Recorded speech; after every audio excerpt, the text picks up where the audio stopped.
Assalamu alaikum.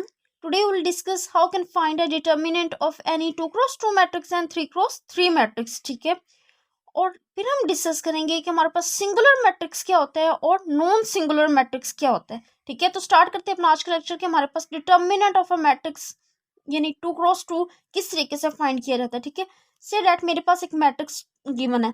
पहले मैं आपको 2x2 का डिटर्मिनेंट निकालना सिखाऊंगी, देन मैं आपको 3x3 मैट्रिक्स का डिटर्मिनेंट निकालना सिखाऊंगी. ठीक है, से डैट मेरे पास ये एक मैट्रिक्स गिवन है. ठीक है, ये मेरे पास क्या एक मैट्रिक्स गिवन है. इसका डिटर्मिनेंट किस तरीके से फाइंड किया जाता है. ठीक है, डिटर्मिनेंट को किस तरीके से लिखा जाता है, DET डिटर्मिनेंट ऑफ ए, इसको इस तरीके से रिप्रेजेंट किया जाता है, या फिर आप ए के गिर्द क्या लगा दे, मोड लगा दे. ठीक है, इस तरीके से भी हम ए का डिटर्मिनेंट लिख सकते हैं. ठीक है, अब मैंने क्या करना है, ए का डिटर्मिनेंट फाइंड करना है.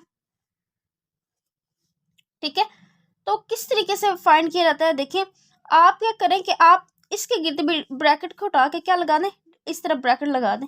ठीक है, यानी ये एक मोड लगा दें. इसका मतलब है हम इसका क्या लेने लगे, डिटर्मिनेंट लेने लगे. इसका क्या लेने लगे, डिटर्मिनेंट लेने लगे. ठीक है, अब किस तरीके से डिटर्मिनेंट लिया जाता है, देखिए आपके पास ये जो डायगोनल एलिमेंट्स है, ये जो दो डायगोनल एलिमेंट्स हैं, इनका क्या करना है, आपने प्रोडक्ट करना है. क्या करना है, यानी 1 × 4 कर देना है. ठीक है, यहाँ तक समझ आ गई आपको.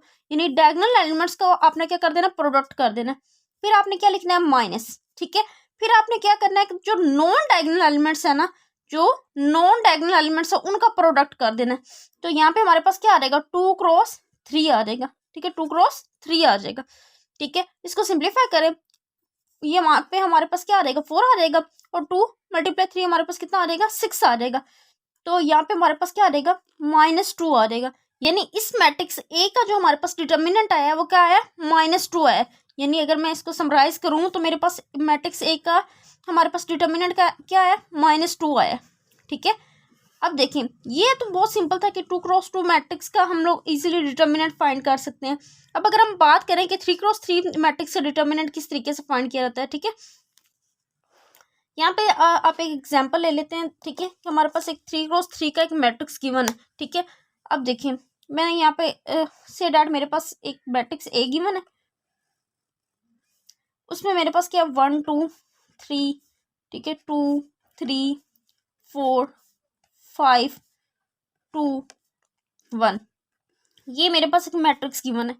इसका ऑर्डर क्या है, 3x3 का, यानी इसमें 3 नंबर ऑफ रोज है और 3 नंबर ऑफ कॉलम्स है हमारे पास. ठीक है, इसका ऑर्डर कितना हो गया, 3x3 हो गया. अब इसका डिटर्मिनेंट कैसे फाइंड किया जाता है, देखिए बहुत इजी है. ठीक है, कैसे, अब यहाँ पे देखिए ये यहाँ पे हमारे पास जो फर्स्ट एंट्री है, यानी जो हमारे पास A11 प्लेस पे है, A11 प्लेस पे हमारे पास क्या है, ये हमारे पास क्या है, A11. अब जो एंट्री आपके पास A11 पे होगी आपने क्या कर देना, उसको लिख लेना. जी मैंने लिख लिया. ठीक है, अब आपने क्या करना है कि आपने इसमें होता है कि देखिए आपने ये जो इसकी रो होती है इसको भी इग्नोर करना होता है, और इसके नीचे जो इसका कॉलम होता है उसको भी आपने क्या करना होता है, इग्नोर करना होता है. ठीक है, और यहाँ पे हमारे पास इस तरीके से जो रिमेनिंग ये 4 एंट्रीज रहेगी ना, ये वाली 4, ठीक है, वो हमारे पास क्या होती है, आपने इस तरीके से इसको लिख देना है. ठीक है, यानी ये एक्चुअली में हमारे पास क्या आ जाएगा, यानी यहाँ पे देखें समझिएगा, यहाँ पे हमारे पास क्या आ जाएगा 3, ये 4 आ जाएगा, और ये 2 आ जाएगा, और ये 1 आ जाएगा. ठीक है, नेक्स्ट आपने क्या करना है कि आपने यहाँ पे माइनस लगा देना. क्या लगा देना, माइनस लगा देना. उसके बाद ये हमारे पास क्या है, फर्स्ट रो सेकंड कॉलम है, A12 पे जो एंट्री हो ये हमारी क्या है, ये 2 है, यहाँ पे आपने वो लिख देना. जी लिख दिया. अब हमने क्या करना है, देखें जब हमने ये 2 लिखा है तो 2 के साथ जो रो आ रही होती है उसको इग्नोर करते हैं. यानी 2 के साथ जो रो आ रही होती है ना, यानी ये सारी रो इग्नोर होगी, और ये वाला सारा कॉलम हम इग्नोर करेंगे. बाकी जो 4 एंट्रीज रह जाती हैं वो हम लिख देते हैं. ठीक है, यानी अगर मैं यहाँ पे लिखना चाहूँ तो मेरे पास क्या आ जाएगा, देखिए ये कॉलम मैंने इग्नोर करना है. ठीक है, ये कॉलम और ये वाली मैंने रो इग्नोर करनी है, तो बाकी मेरे पास क्या बचेगा, 2 5. ठीक है, और यहाँ पे मेरे पास क्या बचेगा, 4 और 1, 4 और 1. बहुत ईजी है. ठीक है, नेक्स्ट हमारे पास क्या आएगा, देखें आपने क्या करना है, आपने प्लस का साइन लगा देना. ठीक है, आपने क्या करना है, प्लस का साइन लगा देना. ठीक है, उसके बाद जो नेक्स्ट हमारे पास यहाँ पे एंट्री आ रही होती है, यानी फर्स्ट रो थर्ड कॉलम वाली, ठीक है, वो जो भी हो वो आपने लिख देना। यहाँ पे क्या है 3 है, वो लिख दिया जी, ठीक हो गया, लिख दिया। अब इसमें हमने क्या करना है, देखें बहुत इजी है, ठीक है। आपने यहाँ पे क्या करना है कि देखें ये वाली जो रो है, ये जो हमारे पास रो है, आपने इसको इग्नोर कर देना है। यानी उस जो आप एलिमेंट उठा रहे हैं उसकी रो और उसका नीचे वाला कॉलम आपने इग्नोर करना होता है। कितना इजी है, यानी जो भी आप एलिमेंट उठा रहे हैं उसकी रो आपने इग्नोर करनी होती है और उसका कॉलम इग्नोर करना होता है। बाकी हमारे पास यहाँ पे क्या बच जाएगा, यहाँ पे हमारे पास क्या आ जाएगा 2 5, ठीक है, और 3 और ये 2, ठीक है। देखें बहुत ईजी है फाइंड करना, ठीक है। नेक्स्ट हमने क्या करना है, आपको पता ही है क्या करना है। ये 2 क्रॉस 2 का डिटर्मिनेंट अभी तो हमने फाइंड किया है, बस वैसे फाइंड कर देना है। यहाँ पे क्या आ रहेगा 1 आ रहेगा, ठीक है। अब इसको प्रोडक्ट करें, 3 को 1 से मल्टीप्लाई करें तो क्या आ रहेगा, ठीक है। ये देखें माइनस फार्मूले का, ठीक है, अभी हमने ये फाइंड किया, ठीक है। 4 को 2 से मल्टीप्लाई करेंगे, ठीक है, 4 को 2 से मल्टीप्लाई करना है, ठीक हो गया। आप इस तरीके से, ठीक है। अब -2 आ जाएगा, यहाँ पे देखिए हमारे पास क्या आएगा, ठीक है। 2 को 1 से मल्टीप्लाई करें तो क्या आ जाएगा, ठीक है। पहले इस तरीके से लिखते थे ताकि आपको कोई कन्फ्यूजन ना हो, ठीक है। 5 आ जाएगा, ठीक है। और यहाँ पे हमारे पास +3, ठीक है। और यहाँ पे हमारे पास क्या आ जाएगा, 2 को 2 से मल्टीप्लाई करें तो क्या आ जाएगा 4 आ जाएगा। -3 को 5 से मल्टीप्लाई करें तो हमारे पास कितना आ जाएगा 15 आ जाएगा। यानी इन दोनों का प्रोडक्ट देन माइनस इन दोनों का प्रोडक्ट, ठीक है। तो हमारे पास ये आ जाएगा, ठीक है। अब यहाँ पे इसको मज़ीद सिंप्लीफाई कर ले तो हमारे पास क्या आ जाएगा 3, और यहाँ पे क्या आ जाएगा 4 2 8 आ जाएगा, ठीक है। इसको मज़ीद सिंप्लीफाई करने तो हमारे पास क्या आ जाएगा -2 आ जाएगा, ठीक है। 2 और यहाँ पे क्या आ जाएगा 4 को 5 से मल्टीप्लाई करें तो हमारे पास कितना आता है 20 आता है, ठीक है। और +3 15 में से 4 के रिमेनिंग हमारे पास कितना रह जाएगा 11 रह जाएगा, ठीक है। इसको सिंप्लीफाई करें तो हमारे पास क्या आ जाएगा -5 आ जाएगा। यहाँ पे कितना रह जाएगा -18, और 18 को 2 से मल्टीप्लाई करें तो हमारे पास कितना आ जाएगा प्लस का 36 आ जाएगा, ठीक है। और यहाँ पे ये हमारे पास क्या आ जाएगा -33 आ जाएगा, ठीक है। माइनस वाले टर्म्स एक तरफ कर लें आप, हमारे पास क्या आ जाएगा -38 आ जाएगा। हमारे पास क्या आ जाएगा -38 आ जाएगा +36, तो हमारे पास आंसर क्या आ जाएगा -2 आ जाएगा। तो ये हमारे पास क्या आ गया ए का डिटर्मिनेंट आ गया। ये हमारे पास क्या आ गया ए का डिटर्मिनेंट आ गया, ठीक है। तो 3 क्रॉस 3 मैट्रिक्स का डिटर्मिनेंट इस तरीके से निकाला जाता है। अब अगर हम बात करें कि हमारे पास सिंगुलर मैट्रिक्स क्या होता है, अभी हम डिस्कस करते हैं कि हमारे पास सिंगुलर मैट्रिक्स क्या होता है, ठीक है। सिंगुलर मैट्रिक्स समझने के लिए देखिए हमारे पास एक लेट कर लेते हैं कि ए हमारे पास क्या एक स्क्वायर मैट्रिक्स है। ए हमारे पास क्या है A be N E square matrix, be N E square matrix, यानी हमारे पास ए क्या है यहाँ पे एक स्क्वायर मैट्रिक्स गिवन हो, ठीक है।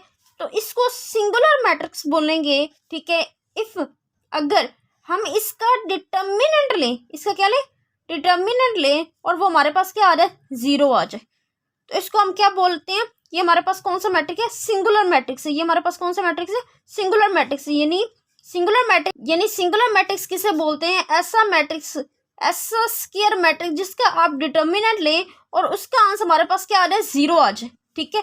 इसके समझने के लिए मैं आपको यहाँ पे एग्जांपल देती हूँ। जैसे कि देखिए हम यहाँ पे 2 क्रॉस 2 मैट्रिक्स, यानी जो कि हमारे पास क्या एक स्क्वायर मैट्रिक्स है, उसकी एग्जांपल लेते हैं। यहाँ पे हमारे पास ए एक क्या स्क्वायर मैट्रिक्स है, ठीक है। उसमें मैं यहाँ पे ले लेती हूँ, यानी हमारे पास यहाँ पे क्या 3, यहाँ पे आप ले लें, यहाँ पे आप 3 ले लें, ठीक है। और यहाँ पे आप 2 ले लें, यहाँ पे आप क्या ले लें -2 ले लें, ठीक है। और यहाँ पे भी आप क्या ले लें माइनस ले लें, ठीक है। अब हम क्या करेंगे, हम इसका डिटर्मिनेंट लेते हैं। क्या लेते हैं इसका डिटर्मिनेंट लेते हैं। तो हमारे पास क्या आएगा डिटर्मिनेंट हमें किस तरीके से डिफाइन होता है कि आप इन दोनों का प्रोडक्ट करें 3 -2 कर दें, ठीक है। और माइनस फार्मूले का, ठीक है, -2 यानी इन दोनों का प्रोडक्ट कर दे, -2 × 3, तो हमारे पास यहाँ पे क्या आ जाएगा -6 माइनस, और ये -6 माइनस क्या हो जाएगा प्लस हो जाएगा, और हमारे पास यहाँ पे क्या आ जाएगा 0 आ जाएगा। ऐसे मैट्रिक्स को सिंगुलर मैट्रिक्स कहते हैं कि अगर उसका डिटर्मिनेंट हमारे पास क्या आ रहा है 0 आ जाए। आई होप सो आप लोगों ने बहुत अच्छे से अंडरस्टैंड कर लिया होगा कि हमारे पास सिंगुलर मैट्रिक्स क्या होता है। अब हम डिस्कस करते हैं कि हमारे पास नॉन सिंगुलर मैट्रिक्स क्या होता है।